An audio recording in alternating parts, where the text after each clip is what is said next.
You're listening to the Influential Conversations podcast with the property management coach and industry influence of the year, Kirk, Stafford, and guests.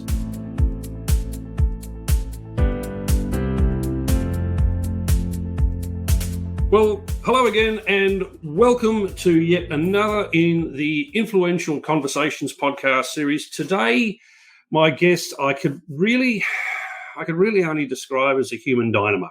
This lady is the director of the Property Collective in the ACT. She's also director of Gill and Hooper, which is an industry consultancy body. Build.rent. She's the president of the REIACT. She's a parent of two. She's the author of the Culture Playbook, which I would strongly recommend to anybody. It's a must for any agency in the country. She's got a list of awards longer than my right arm, predominantly in there, other than industry awards. Telstra Businesswoman of the Year for the ACT in 2020. Ladies and gentlemen, it is my absolute pleasure to introduce to you Hannah Gill. Hello, Hannah. The honour is mine. Well, thank you. Very kind. Welcome. Thank you very much for joining us. Like I said, that's about the longest intro I think I've done. I don't know if that's a good thing or a bad thing. No. I think it's great. I've been looking forward to talking to you for quite a while. I'm so very pleased we finally got the opportunity to sit down together. Tell me your story. Firstly, let's start the way that I start off most of these. How did you get into property management? It's actually a pretty uninteresting story. I not long turned 21 and I was working a few casual jobs and I got fired. So I needed a job. And I, at the time, looked in the newspaper and I found a logo for a business I liked the look of, and it told me that it was a property management role. And I thought, not sure what that is, but I think I could give it a go. And as I say, the rest is history. Yeah. Well, look, it's interesting. And I was in another webinar today and I actually said that most of the people that I've talked to in these 2 seasons of the Influential Conversation have said that they basically just fell into it. It was not a career choice coming out of school that they thought that they'd ever be part of. And most of them started off as a receptionist or they started off as a property management assistant, which is where we really need to start. The only way you climb a ladder is to start at the bottom and take it one step at a time. Started as a property manager at age 21. Yep. And you're still here. I am. I'm a lot older than 21. Thank you. But still here. Yeah. Okay, so what happened once you started? How many years ago was that? That's about 12 or 13 years ago or something, wasn't it? 15 or so now. Oh, okay. I should probably look at less at your LinkedIn bio and chat to you. Where to from there? How long did you remain as PM? Not very long, to be honest. I think I did about 18 months, 2 years as a property manager. During that time, back in the day, and I like to think the industry's evolved since then, but I was given the computer and the manual and the phone, and I was a property manager. So you're That's nodding. A common story. Yep. Yeah. And I think, those first 2 years was just really like this kind of shock of not really knowing what I was doing or how to do it and kind of figuring a lot of it out at the time. Mm-hmm. But I think during that time I observed that another role in the office looked really appealing to me, and that was business development. And about the 2-year mark, the BD in that business left, and I put my hand up to take on that role. So I was BD then for 4 years with the same agent, and I loved that role.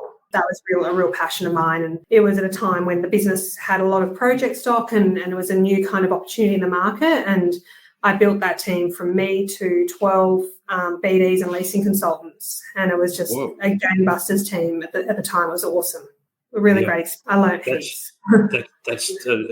So how did you do from a team of 1 to a team of 12 over what did you say, 4 years? Yeah, so when I moved out of the BD role, we had 3 full-time BDs, we had 5 leasing consultants and a couple of admin support roles within the property management business. Gee, that's a hell of an amount of growth. But then when you think about it, you obviously would have grown the company by that amount over that time as well, because you'd have to be able to support that many people. Yeah, we signed in that 4-year period around 2,000 properties. Wow. So that was a really great lesson, because I think when you grow quickly, you experience a lot of pain with growth. Mm-hmm. And so that taught me a lot in property management. But that's the way we learn, isn't it? It's through making our mistakes and through experiencing those pain points that we actually end up growing, both personally and professionally. That's where we get our growth from. Absolutely, yeah. So that was a great challenge. Those 4 years in the BD space, I really enjoyed that. Mm-hmm. Yeah, and then you ended up, because as I said, I've cheated. I looked at your LinkedIn bio, which is where I got all that info that I've just read out in your introduction. You ended up as the managing director of the company. Of property management for the company, yeah. Okay. So, I think the lesson in that for me was that, and that wasn't immediate. Off the back of BD, I moved into a general manager role through a transitional period where the current director was easing into retirement, and then I took on that MD role. And I think that was about 5 or so years. But I think what that experience really taught me, not just the MD and the GM role, but also the BD role, was I think, at the time, lots of people were coming and leaving and joining the industry or joining different agencies. And I really kind of recognised through that experience that if you stick with a business, there's opportunity as a result of it, which really paid off for me. Mm-hmm. I know that may not always be the case, but that longevity and that discipline and commitment really opened those doors for me, I believe. Yeah, and it does. I think, look, I mean, it's all well and good to move from one company to another to advance yourself. If you're moving sideways, look, you'd have to question it. But loyalty, I think, really, and longevity are rewards in themselves, and they do open the doors to you, I think, a lot more effectively than being just, and part of the purpose of the podcast that I've been doing is to show that you don't have to just remain a property manager, shall we say, in inverted commas, for your entire career. There are pathways that open up to you as you stay longer in the role or as you stay longer in the industry that you wouldn't have thought of. Absolutely. And I think sometimes the pathway doesn't always have to be up. Like to your point, it could be sideways. It could be a completely different role. It could be easing into retirement, and it could be more of an assistant role. And I think that's the awesome thing about the industry is you can move any which way and it can still be rewarding and challenging and you can still learn and grow. Yep, that's right. And every role will teach you something. Yeah, it really will. Every role will really teach you something. So sort of expand on that a little bit. What have been some of your biggest learnings, do you think? Oh, gosh. There you go. Question without notice. Yep. Look, I think, I've learned so much. Like, I really feel like this role has the industry. I've grown up within the industry. And so I've learned so much from so many amazing people and the experiences within the role day to day. But I think, I guess key lessons are surrounding yourself with good people. Yep. That might not be in your business directly. It could be mentors. It could be broader industry. Like, I feel incredibly appreciative of the community of people that I can turn to, close by, but also broadly. And I think that's critical, especially in such a fast-paced, dynamic industry, to be able to bounce ideas and collaborate. Like, I just absolutely love the collaboration in the industry. And I think also, and I know it's a cliche, but not being afraid to say yes to challenges and opportunities. I've said yes to lots of things over the years that have been daunting and I probably felt that I wasn't ready for. But I feel like if you don't say yes, you don't know, and you can kind of wing it and fake it till you make it, right? Yep. And I've certainly at times had to fake it till I make it. And I think that in itself teaches you a lot about yourself and resilience. And true. Oh, that's really, and Richard Branson, I remember saying that, and somebody else said that to me, I think, in the first season of this as well. You say yes, and you develop the skills as you go, and that's almost a direct Branson-like quote. So you look at it and think, well, you don't. And we touched on a minute ago. You don't grow without the challenges. You don't grow without without going through those areas of pain where you think, well, what's the lesson in this? Rather than just sit back and go, oh, poor me, why did it happen? It's a matter of, well, what can I take away from this? What can I drag out of this, even though I'm really in a flat spot? What can I drag out of this that's going to help me, one, recognise the opportunity that was presented to me, and two, help me further into the future? Absolutely. And it's all about perspective, isn't it? Like, if you're in the middle of a difficult situation, it's like, is this going to matter in a month or a week or a year? And trying to maintain perspective. I think perspective is so important, especially when we get really deep into something and sometimes lose sight of the bigger picture. Yep. Very, very true. Very true. We've sort of talked about challenges. We've talked about the pain points and what have you. And one thing that I think has become really apparent, particularly from about 3.5 years ago when the pandemic first started, is that people got really challenged, I think challenge is probably the best word for it. A lot of people got really, really flat. it happens to all of us. It's a natural thing. Where do you go when you find that you're challenged like that? When you find yourself in that spot where you just feel as though you're floundering a little bit, or you're a little bit down on, say, motivation or incentive, what do you do for you that helps you get back on track? Yeah, it's a great question, and I think I try to look at it holistically. I think back to that support network, that's really critical. Being able to just talk out scenarios and ideas and get different perspectives, I find really valuable for me.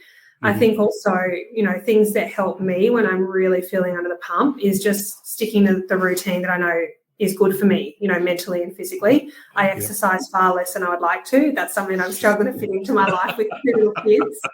But certainly the things in my control are, my nighttime routine, getting lots of sleep, eating as healthy as possible, and those kind of things in my control. They're the things that underpin the balance. So when stuff does get crazy, reverting back to those routines and relying on the good practices that are already in place, I think is really important. And then obviously the support network as well, of course. Yeah. Oh, and look, it's the one thing I think that has been really common right through all the conversations I've had in the last 6 months since the podcast's been going. Everyone's saying the same thing. They're all saying, it's the people I have around me. It's my support network. It's the people in the office, whatever it is. They're where I go. They're the people that I draw my inspiration from, more so than reading books or listening to dare I say, podcasts or anything else along those lines. Because that is it. We're a tribal animal. And this is what I've said to a lot of people. I said, don't be so fixated. And I've had conversations almost daily with property managers. They say, well, I want to work from home. I said, well, why? I said, we're a tribal animal. We can't all be corralled off into little cages and expect to perform at a high level when we're isolating ourselves from the rest of our tribe. Couldn't agree more. Yeah, thank you. I think I forget where I read it, but it was something that our optimum number within our wider tribe is about 150 people. And that doesn't mean people that we're in touch with on an absolute daily basis, or that we know intimately or very, very well. That's just our wider community, because that's about the size, apparently, of the old villages. There's about 150 people. I thought, oh, yeah, probably is. And it never occurred to me. The number had actually never occurred to me either.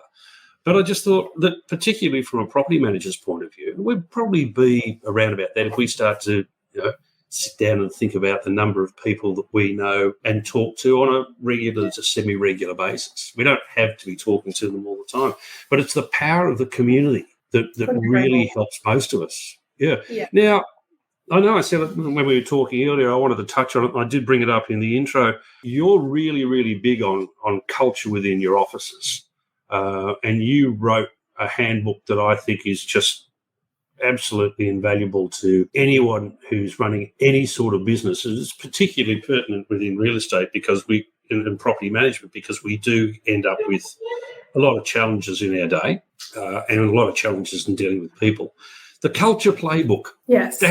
Tell us more about that. Firstly, what was the impetus behind it? What drove you to put it together? Look, at a time when we talk about challenges, I was very much facing a challenge in the business I previously worked in. That business owned multiple real estate brands, and at the time they decided to bring them all into one office together. So fierce competitors suddenly becoming a combined team, but still under multiple brands. And to couple that with a lot of churn in the team, resources we couldn't get approval for, it was just a really tough time. We talk about those challenging periods, and that was certainly one of them. And again, I looked at everything I could control and what I couldn't control. And what I could control as a leader of that business was what I stood for as a leader and what I wanted to see our people stand for from a cultural perspective. And so because that is completely in my control and I didn't need a budget for it and I didn't need permission to do it, I just had to think about what was really important to me, what I wanted from my people, what I expected of myself leading that team. And that's kind of where Culture Playbook was born from. And it set the tone for what it looks, sounds and feels like to be part of a high-performing team. And it created definition and it created accountability where previously there was none. I think there's absolutely a place for values and mission statements and vision statements, don't get me wrong, but I think, what words like you see on the walls in offices, integrity and care and all those kind of words, what they mean to me and what they mean to the next person could be very different. Yep. And so I just wanted to help really make it clear to the team what it looks, sounded and felt like to be part of that team and to set them up to success. Yeah, because I think, you can put all the lovely words you want to on a wall, but firstly, it's subject to interpretation. Secondly, it's subject to the people around you being on the same sheet as you are. Absolutely. And living to those values. Yeah, confronting, because when you have to expect that not everyone will. And I know sometimes as leaders we feel like we want to keep everyone because the fear of having someone leave, it's like, what's going to happen? What's the workload? What's the team going to think? How will I be viewed? All those kind of thoughts come. But when I first rolled it out, I actually had a high-performing team member opt out of the business because she felt she didn't align. And at the time, I was like, oh, my gosh, what have I done? But in hindsight, it was actually the best thing because we could celebrate her wanting to move on and we could help her find a new job. But as a team, we could then be stronger because we were aligned. And so I think we need to, I think as an industry, we're not very good when people want to leave. We really hurt. We do. Yeah. There's a lot of ego in that. Yeah. Yeah. And I think we need to be better. Like, people are going to leave business. That's life, right? And so it's creating an environment where it's safe to celebrate successes. It's safe to give constructive feedback. And if someone doesn't want to be part of that journey anymore, it's safe to empower them to go and do what makes them happy and get on with it. Right. Yeah. And ease their way out of the business, not basically the minute they resign, grab their key and their phone from them and frog march them out the door with a box of files. Of course. And look, don't get me wrong, there are instances when you do need to walk people out of the building, and that sucks.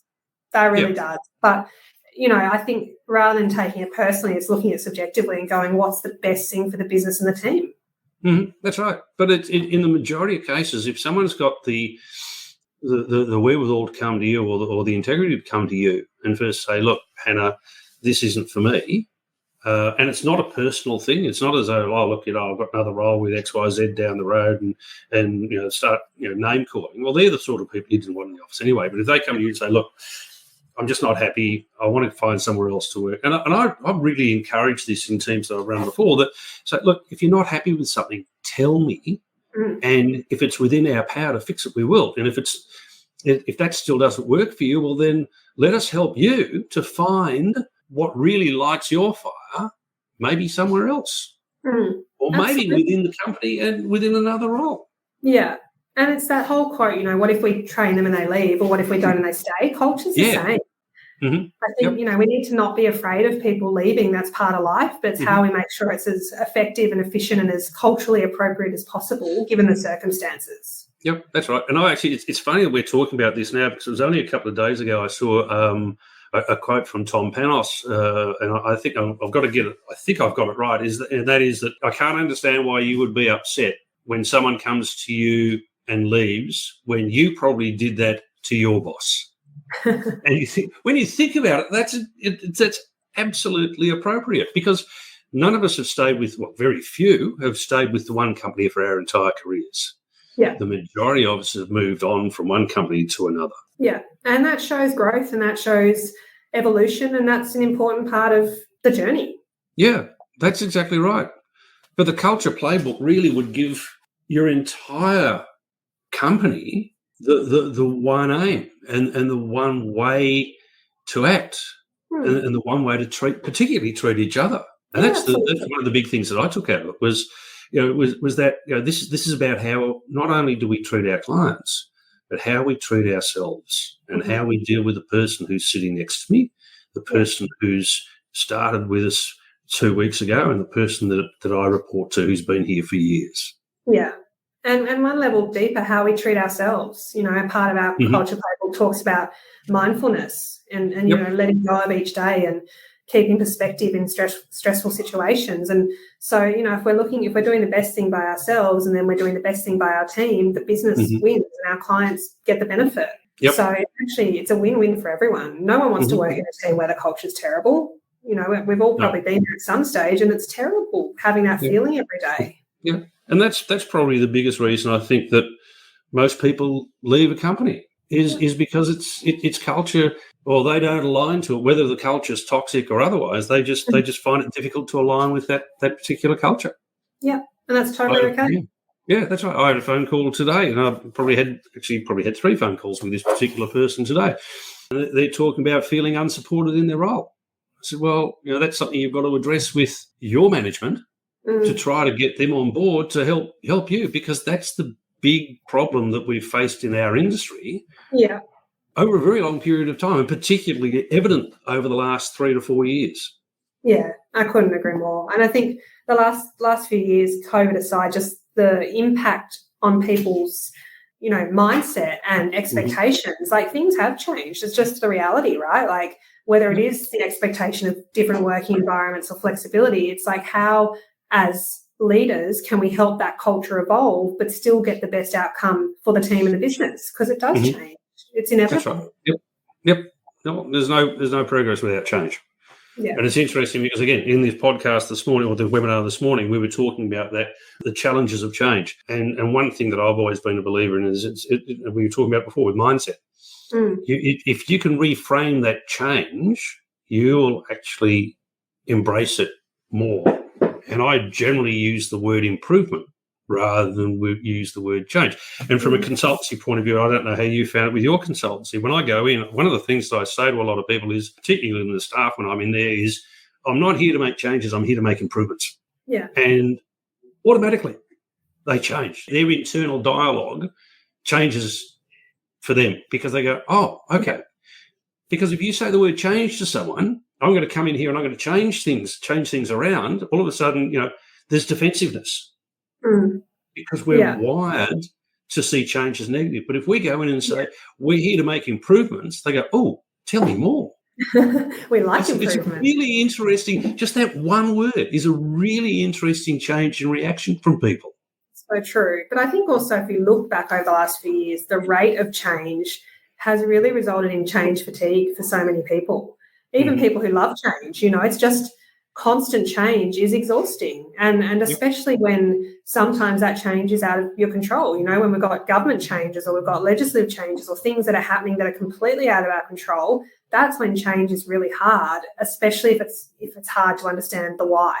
But as a business, we can absolutely implement changes and communicate in a really thorough, constructive way about why we're making change. Like, we don't want to make change for the sake of change. We want to make change, to your comment, to make it better. That's right. Exactly. Yeah. And I think if you, and the thing is, when you're making improvements in a business, so long as the leadership of that business can explain it well to their teams, it will be accepted a lot more readily and a lot more differently than just coming in and going, oh no, we're going to operate under this system now, whatever it is. It might be a new software, it might be just a new process. But if you can explain it and explain the why, I just find that it makes it a heck of a lot easier for people to adapt to it and to accept it. Yeah, totally agree. So what's next for you? I mean, I'm looking at all your awards and all you've got at the moment. Where's Hannah Gill going from here? Well, I'm nearly 3 years into our journey at the Property Collective. So we celebrate our 3rd birthday at the start of December. So very much my world is Property Collective is everything, what I'm trying to achieve, what we're trying to build here. Our team's growing. As I mentioned to you before, we've just fitted out and moved into a new office space. So, the Property Collective was based on an African proverb that says, if you want to go fast, go alone. And if you want to go far, go together. Yep. And at the time, my business partner and I really felt like there was a real gap in the market for a different way of doing real estate where people, like our clients and our team, genuinely benefited from being part of the collective.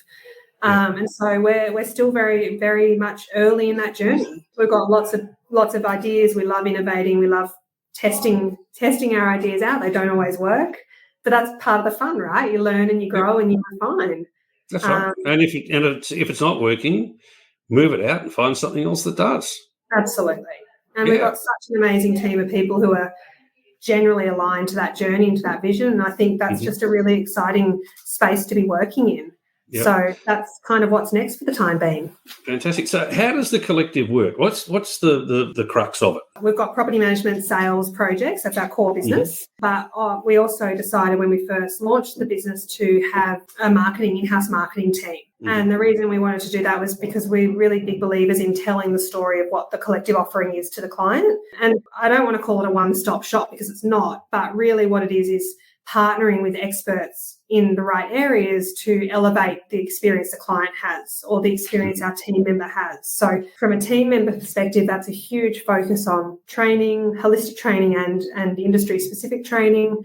That's coaching, that's retreats. Like, it's a huge focus on culture. And then from a client perspective, it's a huge focus on ensuring that if they're working with us, we are their source of truth to enable every transaction or part of the transaction to be seamless for them with the right expert at the right time. And so it's connecting all the dots for our clients to help them succeed and to create wealth, essentially. Which is really what our job as property managers is. It's not, I say this continually to people, that, you know, we don't manage the property. The property's static. It doesn't need management. What needs management are the relationships that feed from that property. Because you've got a landlord, you've got a tenant, and they don't exist without each other. We've got to really nurture both those relationships and make it a worthwhile experience and a creating experience for both of them in some way. Absolutely. And I think that the challenge is, as an industry, we are a slow to adapt industry typically, right? And so if you look at the way our clients live their lives, they can do everything in the palm of their hand on their phone. They can do their groceries, they can jump in an Uber, they can shop, they can do everything they want to do on their phone. But then as an industry, we're like, send us an email and we'll reply maybe within 3 days, you know? So it's really Look, and that's not a criticism. I think there's so many reasons why we are where we are as an industry. I think COVID actually, the benefit of COVID was it actually helped us innovate far quicker than otherwise would have happened. But beyond that, I just think we just need to be better at creating tangible, meaningful relationships with people and not focusing so much on how many properties we manage because it's redundant. Oh, look, I think that's a very, very old measure. The measures these days that I bring in and that I think most consultants do has nothing to do with numbers under management or numbers per property manager, because that's a variable from one office to another, even in the same city, let alone the same state. Absolutely. But it's just one of those things that we really need now to be focusing more on the individual and focusing more on the way that individual relates both externally if they're a staff member or internally if they're a client. So we've got that really lovely relationship rather than transaction, which is the old method of doing business. I mean, it always used to be about, how many we've got under management. Well, it's not now about that. It's about the relationship. So you can almost paraphrase Bill Clinton and say it's the relationship, stupid. But you probably wouldn't remember who he is. I know. It's just that I am that old. But it's just, we are relationship managers. If we can get away and find another term, and I've had this conversation with people, who knows how many times, if we can get away from calling ourselves property managers and talk about us being in charge of the relationships, we're going to find that we will do better and we will probably have people relate to us better.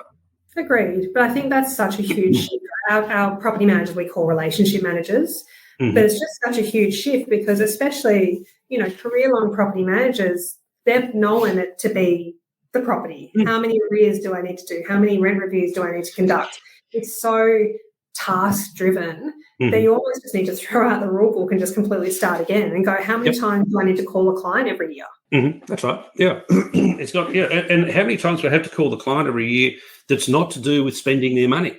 Correct. And that's how can I add value? When and how can I add value? Yeah. I mean, I was lucky. I got taught that lesson, really early on as a property manager. I reckon I was in my second year. When I had a client of mine, and I managed 3 properties for this guy. He picked up the phone. He heard it was me on the phone. He said, "Yes, Kirk, how much is it going to cost me this time?" Brutal, but what an awakening. And then I started to look at what I was doing when I got the opportunity to. I was starting to look at it differently each time as well, so that I would start to add that value into the equation. I was starting to add into the relationship rather than just say, well, give me your money. Because every conversation we would have as PMs, there's that phrase again, is a money conversation. We're costing them money, whether it's a vacancy, whether it's repair, whether the tenant's in arrears, whatever it is, it's costing them money. Yeah, It's not adding to them. Yeah. But every interaction is an opportunity to add value, isn't it? Whether they're asking a question or whether we are giving an update, it's like, what are they interested in? Do we know if they want to buy another property? Do we know what their interest rate is? Can they be refinancing? Like every opportunity to talk to someone, we can add value. We can create opportunities to delight a client that they don't expect. Yep, exactly. And it's not, it's even outside of that. Is there anything around your home that needs doing that you don't have capacity to do? Can we get one of our contractors, our trades, to come out and help it and at least give you a quote to what it's going to cost you? All that sort of stuff. Where we've got this immense network that is not just related to the properties that we have under management. It's related to each of our clients' properties, so long as they're not living in far north Queensland or something like that. Although the tradie would probably like a holiday, but it's that who do we know that can help? And we need to start to look at that as our role. As a facilitator and as a relationship builder and a relationship nurturer. Yeah, couldn't agree more. And it just, I know it gets thrown around so much as a buzzword, but that whole trusted advisor piece is critical. Where property managers, we have the longest ongoing relationship with a tenant and an investor than anyone else in that property ecosystem. If they should trust anyone more than anywhere else, it's us. That's right. So how are we repositioning that? So they come to us saying, who should I sell through? Who should I refinance through? What trades should I get? Rather than finding out that we've lost the management because they sold to the agent down the road. Yep, exactly. And that's the time that we generally find out, we didn't do enough. Yeah. Or it may be that, the other agent just happened to have the right solution for them that we probably had as well. Yeah. That's the thing, right? That, again, to the property collective, having that marketing part of our business is to tell that story. Because I think, again, as an industry, particularly property management, sales less so, we do so much that the client is never aware of because we don't tell them. We need to get better at telling the story and educating to show the value that we do add. Yep. Very true. Very, very true indeed. Well, Hannah, that's probably a good note for us to wind this up. I'm really, really deeply appreciative of you coming onto the show. If somebody wanted to get a copy of your Culture Playbook, are you happy for them to contact you in some way? Always happy to share, Kirk. You can reach out. What's the best way for someone to contact you? Just send me a message on Instagram or send me an email, hannah@thepropertycollective.com.au, and I'm always happy to share. Fantastic. All right, Hannah, thank you so much. Ladies and gentlemen, this has been another in the series of Influential Conversations. This time my guest has been Hannah Gill, CEO for the Property Collective in Canberra. Thanks, Hannah. For having me.